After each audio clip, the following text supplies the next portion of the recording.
There was something stitched to the inside of the cover, a human molar, wrapped in black thread. That was the first sentence written in the contractor's report. They weren't supposed to be in the attic. Town code marked the estate for demolition after the fire back in '94. But curiosity is a curse all its own. They found the diary locked in a rusted chest, sealed with melted wax. No title.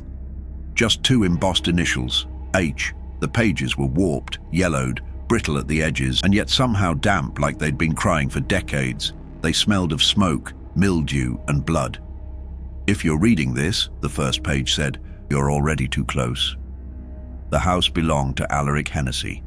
Local folklore painted him as a recluse, a paranoid woodsman who vanished the same week 3 hikers were found mauled near Grey Hollow Creek. Back then, Silver Pines whispered about cougars or maybe bears. But if you looked past the headlines, if you saw the coroner's notes, you'd notice a pattern. The wounds were surgical, the lacerations deep but not random. Bite marks, human in shape, and some of them came from the inside out. The diary begins decades earlier, back when Alaric was still a boy, still human. He wrote about growing up in a town where silence was tradition, where adults spoke in fragments and children weren't allowed near the woods after dark. He described Silver Pines as a place that traded its soul for peace and paid in blood every winter. But it wasn't the woods that terrified him. It was the sound of something howling long before the moon ever rose. It came in the early evening, between dusk and dread, when light got confused.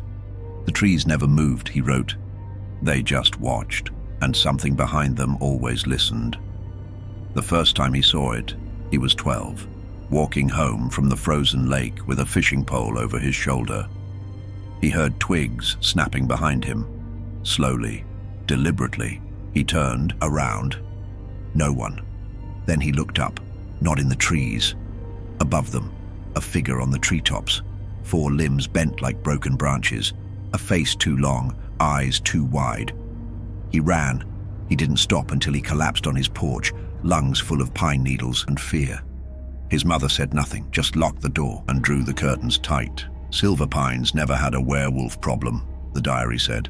It had a den. And Alaric? He wasn't just a hunter. He was once part of the pack, or so he claimed. He talks of marks, wounds that never heal, of nights when he'd wake in a barn with straw in his mouth and blood under his fingernails, of friends who disappeared after confiding secrets too heavy for young shoulders. He writes of a name, scrawled again and again in the margins, sometimes scratched so deep it tore the page. Elias. We don't know who Elias is, not yet, but the entries become erratic after that name appears. Ink turns to charcoal. Margins fill with tally marks. And on one torn corner, I told him I'd keep the secret. But secrets rot the soul, and now the moon wants mine. Who was Elias? And what secret did he force Alaric to carry? A secret so heavy it summoned a curse. If you've ever felt something scratching at your memory, like this story, so it can haunt someone else too. There's a break in the diary. 5 blank pages, torn corners, faint bloodstains that curve like fingerprints. And then, suddenly, a new entry appears, written in rushed, frantic ink. He came back. After all these years, he stood on my porch, like nothing ever happened, like he didn't leave me behind to burn. Elias. The name circled 6 times, and underneath it, a single word, monster. The entry was dated just 2 weeks before the fire. Alaric describes it like a nightmare made real. Elias knocking on the door, wearing the same jacket he wore the night they last saw each other. Still laughing, that nervous, crooked laugh, but there was something off in his eyes. Too still, too bright. He didn't blink, Alaric wrote. He just watched me, like a man trying to remember who he used to be. They hadn't spoken in 13 years, not since the incident at the clearing, the one no one ever talked about. Alaric never wrote the full details. Not in this entry, but he mentioned a pact, a choice made under a red moon, and a lie that bought one boy's safety and cursed the other. "He chose me," Alaric wrote. "Or maybe I chose myself. Either way, the woods don't forget betrayal." They shared a drink, whiskey, poured in silence. And for a moment, it felt like old times. Until Elias asked the question, "Do you still hear the howling?" Alaric says his hands started shaking. Not from fear, from memory. Because yes, he did still hear it. Every night, just before sleep took him. A low howl that didn't echo outside, but inside his skull. Faint, familiar. It wasn't a wolf, Alaric wrote. It was regret, and it had teeth. Later, that night, Alaric followed Elias. He didn't plan to, he just couldn't let him vanish again. He watched him walk to the edge of the woods behind the old gas station, same woods from the clearing. Same path they once took as boys, before blood marked the trail. Elias stepped into the tree line, paused, then looked back, and smiled. His teeth were wrong, Alaric wrote. Too sharp, too many.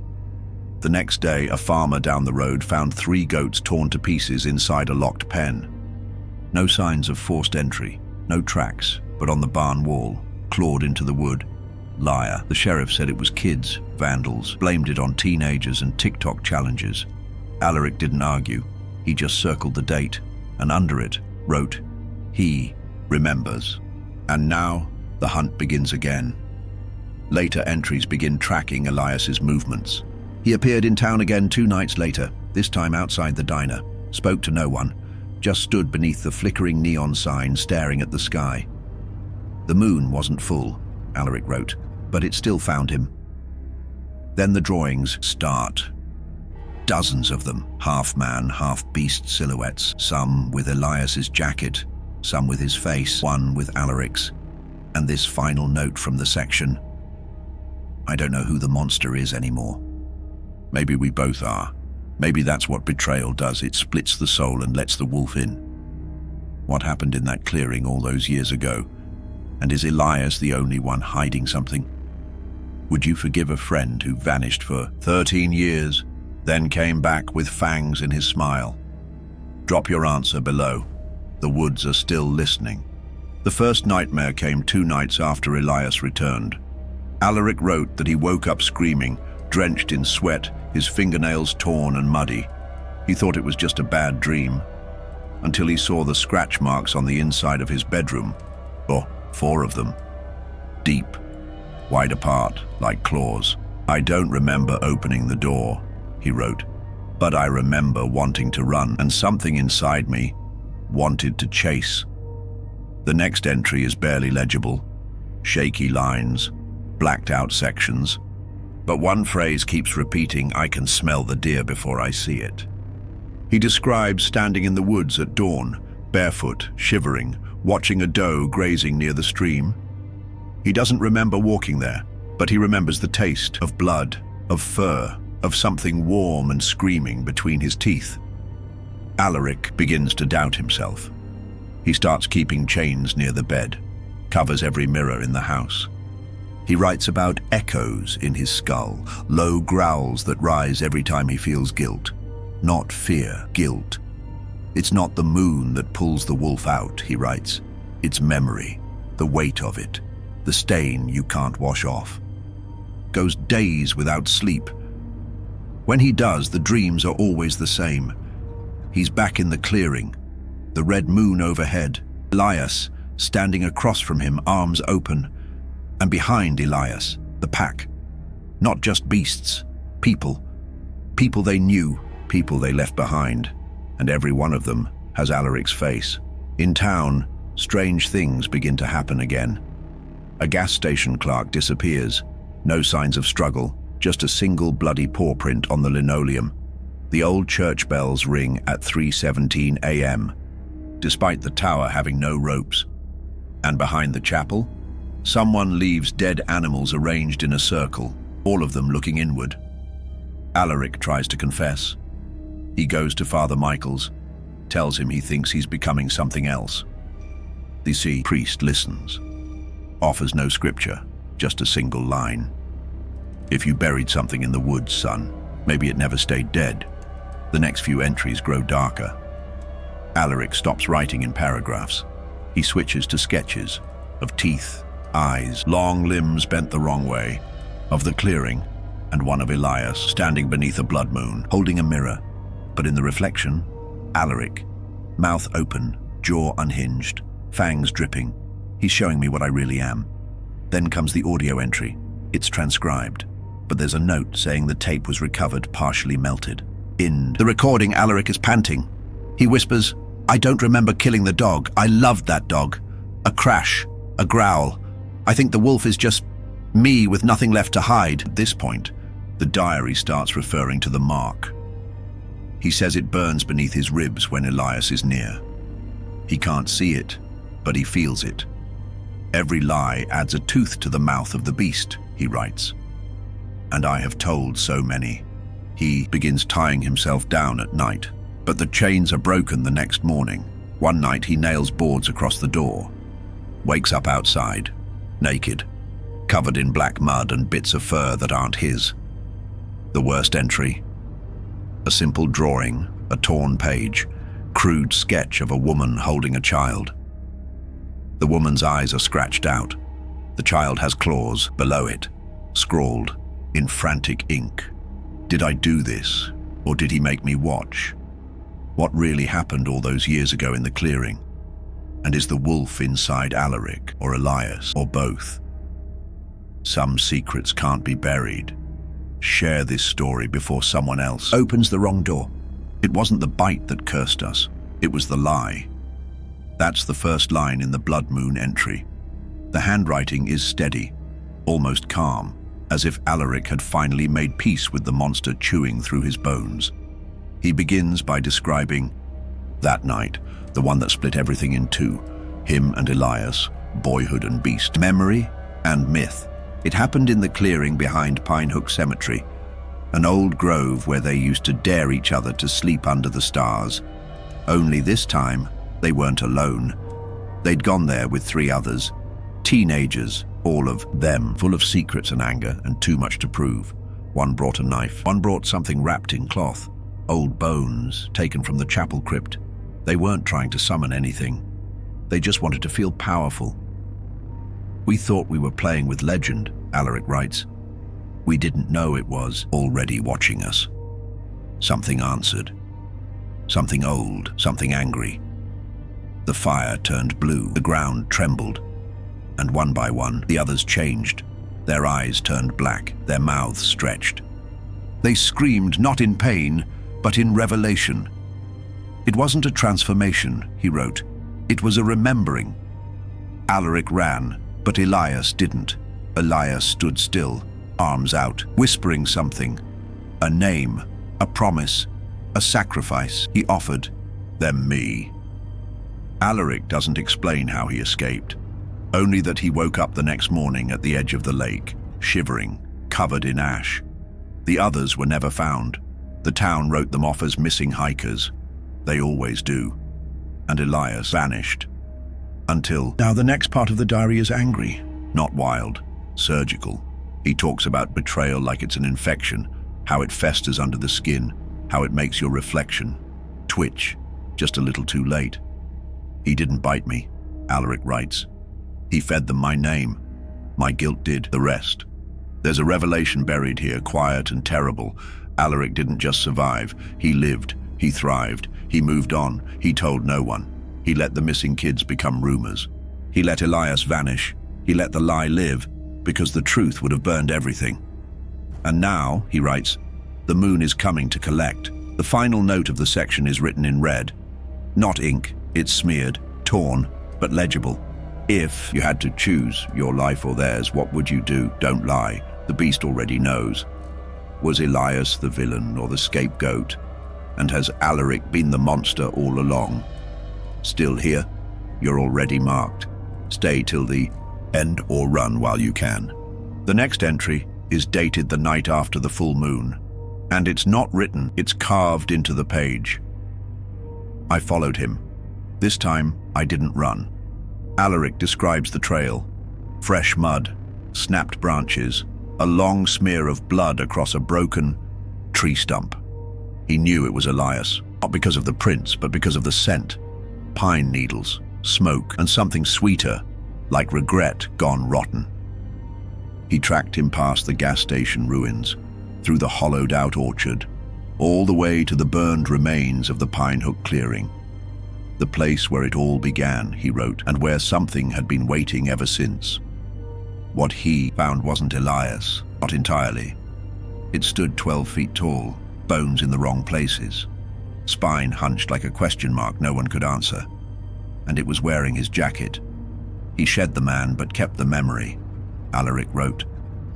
I could see the moon burning in his eyes, but it was my name, he growled. They didn't fight with words. There were none left, just claws, just breath, just guilt and bone and time grinding between them. The diary doesn't detail the fight. Only the aftermath, Alaric's hand broken, his shoulder bitten but shallow, and something in Elias's eyes before he ran. He wanted me to kill him, but the curse won't let him beg.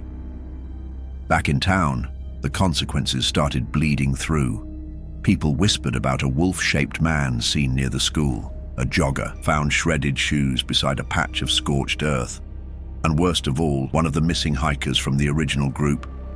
Her body was found, fresh, like she'd only been dead a day. Alaric writes, the curse doesn't just spread, it remembers. It brings back what you buried, piece by piece. He realizes something then. Elias didn't come back to finish him. He came to wake the rest. The pack wasn't gone. It was dormant, waiting, and I'm the flare that reignites the hunt. Alaric considers ending it. One bullet, one clean shot, but the wolf won't let him. He says the guilt roots too deep. The curse feeds on unfinished stories. You can't kill the beast until you've told the truth. And I'm still lying. The final paragraph of the section is terrifyingly calm. Tomorrow I go back to the clearing. I leave the rifle behind. No traps, no silver. If I don't come back, bury this book or burn it. And under that, scratched, sideways in tiny letters, but if I survive, you'll know what I had to become. Will Alaric break the curse or join the pack forever? And what's really waiting in the clearing for its prodigal wolf? Still with me? Then you've heard the howl too. Subscribe before the next full moon finds you. The first line of the entry is just one word. Tonight, Alaric doesn't pack a weapon. He doesn't leave a note. He takes the diary, a flashlight, and a photo, old, torn at the edges. Two boys smiling beside a carved tree, one with wide eyes, the other with a secret. He walks to the clearing. No fear. No, just silence. I'm not hunting him, he writes. I'm meeting him. The clearing has changed. The trees have grown closer, tighter, almost suffocating, like the forest itself is holding its breath. At the center stands Elias, or what's left of him, still tall, still monstrous, but now still waiting. He didn't attack, Alaric writes. He bowed. That's the first real horror. Not claws, not teeth. Recognition, because Elias wasn't calling him here to die, he was calling him here to choose.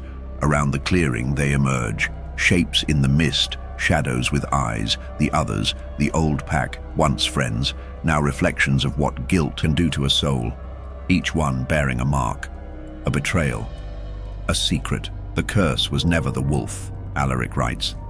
It was the silence that let it grow. Elias speaks, or maybe he doesn't. Maybe it's memory or something deeper. But Alaric hears the words, finish it. He realizes now, this wasn't revenge. It was a ritual, a final test. The curse needed a sacrifice, but not of blood, of truth. Alaric steps forward. He confesses everything. The betrayal, the night he ran, how he let the lie become legend, how he wore guilt like a shield while Elias wore it like skin. I became the hunter because I was too weak to be the friend, he says.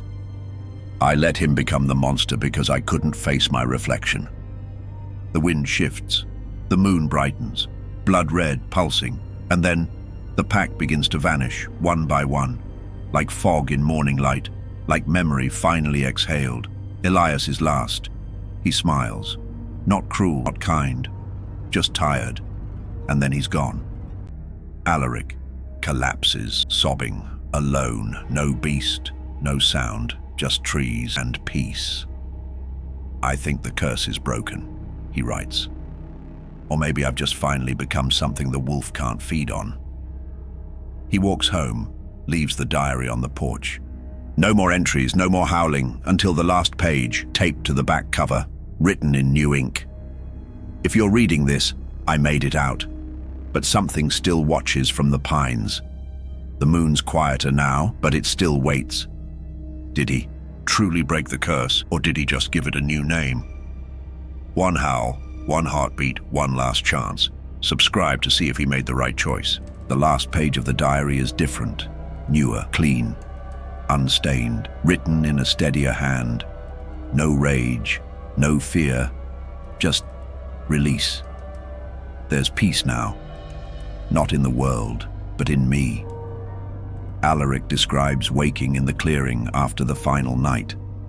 No bodies, no blood, no footprints but his own, and the sky, blue, not moonlit, not cursed, just morning. "It felt wrong," he wrote, "like silence after a scream you've grown used to." He walked home, not limped, walked, no pain, no wound, no howling in his chest, just memory and an absence. Elias was gone, but the carved tree, their childhood mark, remained untouched. Somehow untouched. He left the diary on the porch, wrapped in cloth, unburied, unburned. "I can't destroy the truth," he wrote. "Someone else might need it when the woods call them." A week later, the fire consumed the house. Nobody knows why. Some say lightning, some say gas leak. The only thing that survived, the diary, and one final note, scratched on the last page beneath the tape. "The wolf sleeps now, but the woods never forget. If you hear howling after midnight, it's not the wind, it's memory. Is the curse truly broken? Or simply waiting for the next betrayal? If the howl still echoes in your bones, like, share, and subscribe. The next mark might be yours. The end, or is it? And for those who hunger for more, step deeper into the shadows with our Ultimate Werewolf Horror playlist, linked in the description below. In the world of horror, the scariest things happen when you least expect them. And trust me, you don't want to be left in the dark. Welcome to the darkness.